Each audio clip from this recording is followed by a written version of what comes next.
ఇలా వాస్తవంగా BRS party BJP party గడ్డ మీద లేదు.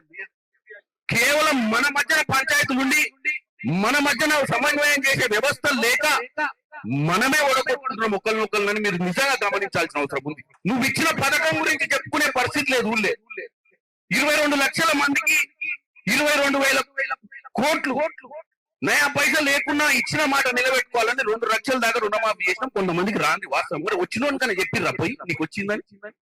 మన ఎన్నికలు జరిగినాయి, గ్రామ పంచాయతీ ఎన్నికలు. మీ గ్రామ పంచాయతీలో ఎంత మందికి రుణమాఫీ జరిగిందో మీ కాడ ఉందా లెక్క? మరి మన పోయి అడిగిర్రా ఇంటికాడ బిడ్డ నీకు వచ్చింది కదా మరి నువ్వన్న వచ్చి ఓటేయని.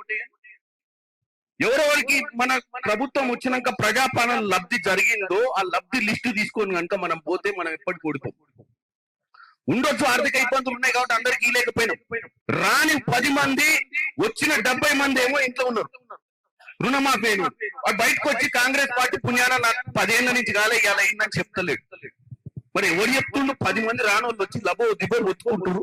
అరే అన్యాయం చేసిందా కాంగ్రెస్ పార్టీ అంటే వాడు సోషల్ మీడియాలో పెట్టారు మనల్ని బద్నాం చేస్తారు. ఫేస్బుక్ అందరు వాడుతారు, వాట్సాప్ అందరు వాడుతారు. ఎంతమంది ప్రచారం చేస్తున్నారు మన కార్యక్రమాలని చెప్పండి.